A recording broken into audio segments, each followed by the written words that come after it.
Hello, hello! Bienvenue dans le second épisode des discussions d'Akua après une très longue période de pause, mais je suis là. C'est la nouvelle année, l'année 2025. Je vous souhaite beaucoup de bonheur, beaucoup de paix, beaucoup de santé, beaucoup de tranquillité et aussi beaucoup de prospérité, beaucoup d'argent. Voilà.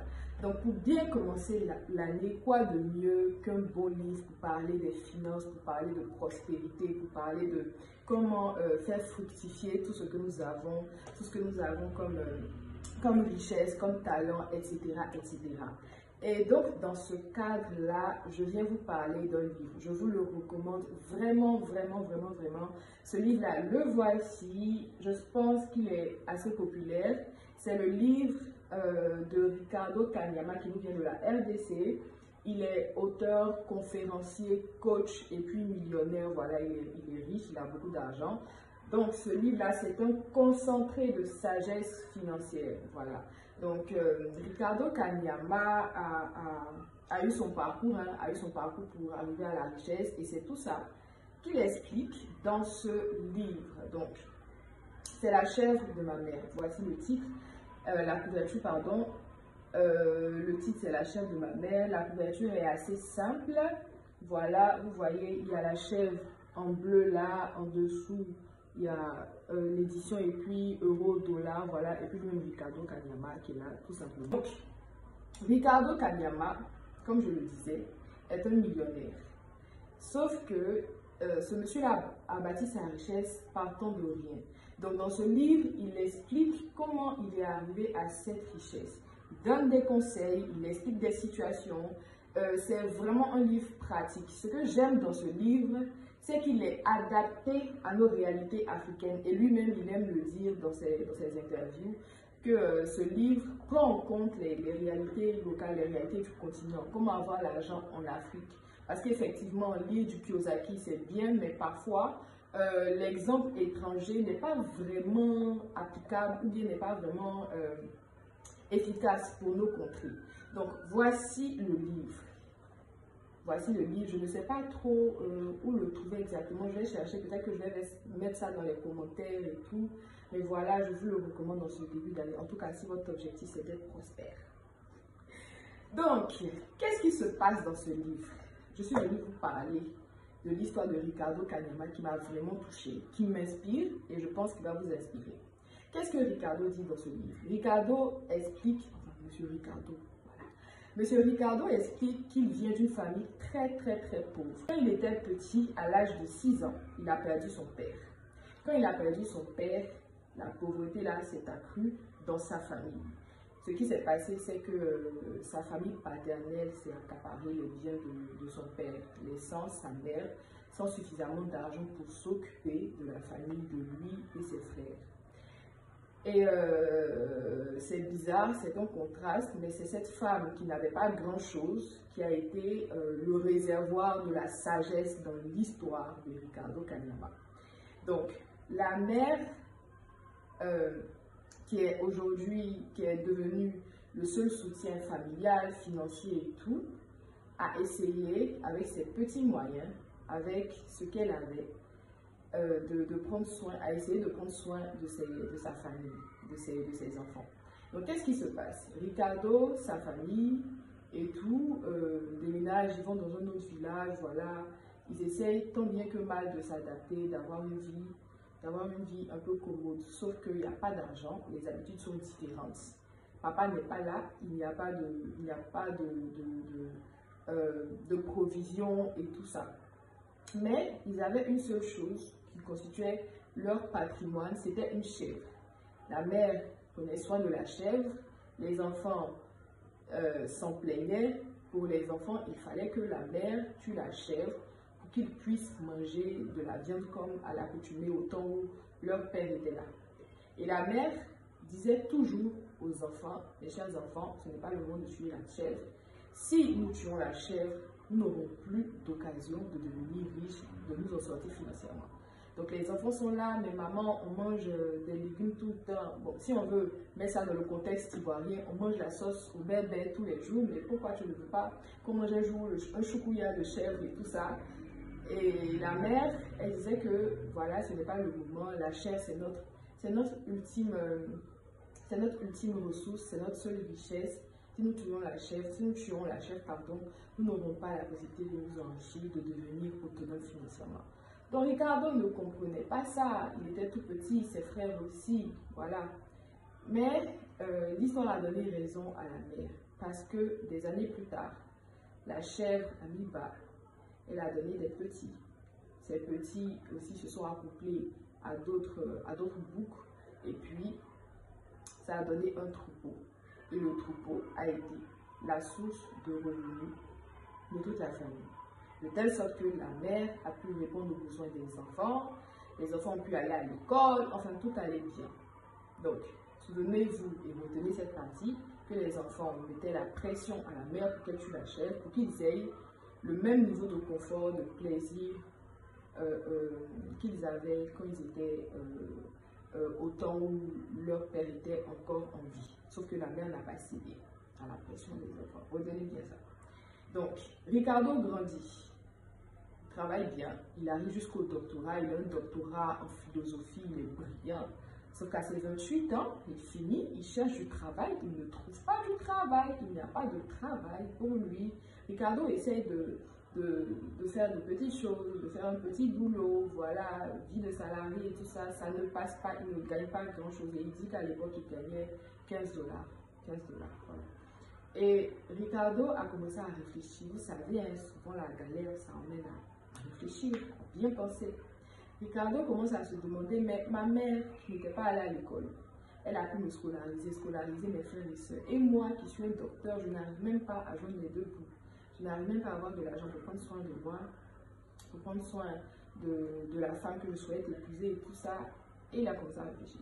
Ricardo a commencé à méditer l'histoire de son enfance. Il a commencé à méditer l'histoire de leur famille. Parce qu'en regardant de près, Ricardo retenait que sa mère n'avait pas cédé à la pression de à la pression des enfants, alors que les enfants voulaient le même confort qu'à l'époque, au temps où le père était encore en vie. Et il s'est dit, mais comment ma mère a fait pour arriver à ça? Il a fini par comprendre une loi des finances qui fait l'essentiel du livre, c'est que quand vous avez un revenu, un bien, une richesse, vous ne pouvez pas la dépenser au point de ne pas garder une partie pour la réinvestir. Je ne sais pas si je me fais bien comprendre. En gros, si on veut donner un proverbe qui colle à la situation que même il évoqué dans le livre, c'est que vous ne pouvez pas manger une mangue, manger la pulpe et aussi manger le noyau. Je ne sais pas si vous comprenez. Vous pouvez manger la mangue, mais gardez au moins le noyau pour pouvoir planter et puis avoir un manguier qui va vous donner d'autres fruits. Et c'est justement ce que sa mère a fait. Elle n'a pas voulu qu'on mange la chèvre, tout simplement parce qu'elle savait que la chèvre pouvait mettre bas, pouvait concevoir et ça allait agrandir leur patrimoine. Et il a dit que cette leçon financière-là était bien cultivée par nos ancêtres, par nos aïeuls. Nos aïeuls, les agriculteurs, les éleveurs savaient qu'il ne fallait pas tuer une chèvre, tuer un animal sans qu'il leur soit donné l'occasion de se reproduire. Et il a dit que c'est un principe même qui est biblique, c'est un principe de la sagesse même courante, c'est-à-dire vous ne pouvez pas avoir de l'argent et puis ne pas réserver une partie, ne pas épargner afin de réinvestir, afin de donner l'occasion à cet argent de se multiplier. Et c'est là où il y a un principe, une conséquence voilà, que j'ai retenue, c'est que les pauvres ne sont pas seulement ceux qui dépensent à outrance. Les pauvres, c'est aussi ceux qui épargnent afin de dépenser. Je vous donne un exemple. Dernièrement, j'ai eu en fait un problème de téléphone. Voilà, donc pas dernièrement, il y a longtemps que j'ai un problème de téléphone. Et je cherchais à acheter un téléphone, à mettre tout mon argent que j'avais épargné dans l'achat d'un téléphone, pouvoir faire des vidéos de meilleure qualité et tout. Vous voyez, non? Et puis, j'étais là, je réfléchissais, je me disais, ah, faut que je trouve l'argent, faut que je... Et je mettais l'argent à côté pour le faire et tout et tout. Et heureusement que je suis entourée de personnes qui me conseillent. Mais j'ai une amie qui m'a posé la question, mais tu mets de l'argent de côté pour créer du contenu, mais comment est-ce que tu vas rentabiliser ça? Comment ça va se passer? Comment ça va se passer? Excusez-moi. Comment ça va se passer? C'est quelque chose, tu mets de l'argent pour acheter un téléphone, le téléphone ne va pas te rapporter sur le long terme en fait. C'est pas un investissement qui produit des fruits. Et je suis allée bien réfléchir, je me suis rendu compte qu'elle avait raison justement. Ricardo dit qu'il y a plusieurs catégories de pauvres. Il y a des pauvres dont, je cite ça rapidement, il y a des pauvres dont les dépenses égales aux revenus. Donc pour leurs revenus, ça rentre dans leurs dépenses. Il y a une autre catégorie aussi, eux qui sont, lui, il les définit comme les plus pauvres. Ce sont ceux qui sont endettés. Eux, ils vivent au-dessus de leurs moyens. Donc, leurs revenus sont inférieurs à leurs dépenses. Voilà. Et puis, enfin, il y a la dernière catégorie qui est modérée où eux, ils ont de l'argent, ils ont un revenu et ils donnent. Ils mettent leur argent, ils épargnent en fait. Ils épargnent, sauf que quand ils n'épargnent pas pour l'investissement, ils épargnent pour la dépense comme moi je voulais le faire. Vous voyez, non? Donc, ces trois catégories-là, ce sont tous des pauvres, voilà, qui ne vont jamais arriver à la richesse. Qu'ils épargnent, qu'ils n'épargnent pas, qu'ils soient endettés, qu'ils ne soient pas endettés. Mais le fait qu'ils ne décident pas d'investir les maintient dans la pauvreté, et c'est vraiment pas faux. C'est un conseil aussi que je retiens de mon père, il me le dit souvent. Il me dit qu'il m'a toujours dit en tout cas que le plus important c'est pas d'épargner, mais le plus important c'est de réinvestir, de faire passer 100 francs à 200, 200 à 300, 300 à 400, etc. etc. Donc voilà. Donc en définitive, on retient pour le premier point que il faut épargner, oui, mais il faut épargner afin d'investir. Voilà. La deuxième leçon que j'ai retenue, c'est que M. Ricardo Kaliama précise qu'il faut se détacher, voilà, de l'esprit de consommation, de l'esprit de consommateur. Il explique qu'il a eu une boutique pendant une période et il avait l'impression que chaque fin du mois, les gens ils étaient programmés à dépenser. Eux, ils ont l'argent, ils reçoivent leur salaire, ils viennent à la boutique, ils achètent tout ce qu'il faut et tout, ils finissent leur argent dans la boutique. Et puis, voilà, c'est fini. En fait, ils ne gardent pas cette partie-là pour produire, mais il garde toujours cette partie pour dépenser. Donc, il dit que parfois, on a des habitudes de consommation qui ne sont pas utiles, qui sont parfois superflues. C'est un style de vie pour nous de dépenser, mais au final, quand on fouille, quand on creuse, il y a des choses dont on peut se passer. Donc, sortir de cet esprit de consommation afin d'épargner, d'investir, etc. Maintenant, on vient à la partie que moi je trouve la plus intéressante et que je voulais partager avec vous. C'est les obstacles à la richesse, particulièrement sous nos tropiques en Afrique. Il a évoqué plusieurs cas. Et moi, j'ai retenu un cas que je connais très bien parce que moi, je viens de l'Est de la Côte d'Ivoire. Je suis Aïe. Et bon, les amis viennent du Ghana, vous voyez, non? Et puis j'ai une partie même en tant que telle de ma famille qui est ghanéenne et tout ça et tout ça. Donc du côté des Akans, du côté des amis, comme au Ghana, lorsqu'il y a des obsèques, les amis, on met le pack. C'est-à-dire les obsèques là, enfin, on investit tellement que l'argent qu'on a dépensé dans les obsèques, parfois moi je me demande si quand la personne était en vie, on avait investi la même somme, le même montant, la même énergie pour garder cette personne en vie. Ça, c'est ma réflexion. Parce qu'on nourrit les gens, on déplace les gens, on paye leur transport. Franchement, il y a beaucoup, en tout cas à mon sens, d'extravagance autour des obsèques, à mon sens. Et l'auteur, M. Ricardo, on a parlé dans le livre, il a dit que parfois, le deuil, là, c'est une occasion de perdre beaucoup d'argent. En tout cas, c'est une occasion d'endeuiller aussi vos finances. Parce que vraiment, il y a des dépenses qui sont vraiment faramineuses et qui peuvent vous amener à dépenser peut-être l'épargne d'1 an, de 2 ans, de 3 ans sans vous en rendre compte. Et ça, c'est quelque chose auquel il faut vraiment réfléchir. Vraiment réfléchir. Est-ce qu'on dépense en une seule fois pour enterrer quelqu'un? La personne est partie. Ou encore, on fait le minimum et on continue la vie, on continue d'investir, on continue d'avancer. Je pense que la réponse Et là. Après ça, il parle d'un autre type d'obstacle, c'est la culture africaine. Voilà, la culture africaine, les habitudes. Il dit que parfois, il a l'impression que les personnes qui sont devenues riches, qui ont pu sortir la tête de l'eau, sont obligées d'aider les autres. Comment je vais dire pour ne pas que ça semble égoïste. Attendez que je réfléchisse. Attendez que je réfléchisse. Il dit que par exemple son papa, quand il observe la vie de son papa, il sait que c'est le fait qu'il ait pris en charge tous ses cousins, ses neveux, ses nièces, tout le monde dans la famille qui a fait que son papa est décédé assez tôt. Donc il dit que si vous êtes africain, vous ne pourrez jamais résoudre les problèmes de tout le monde.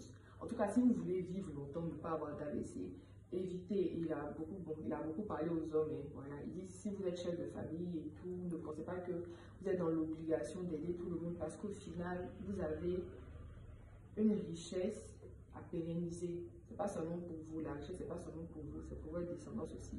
Donc, soit vous choisissez de préserver les intérêts de votre descendance, ou encore vous dilapidez l'argent ailleurs.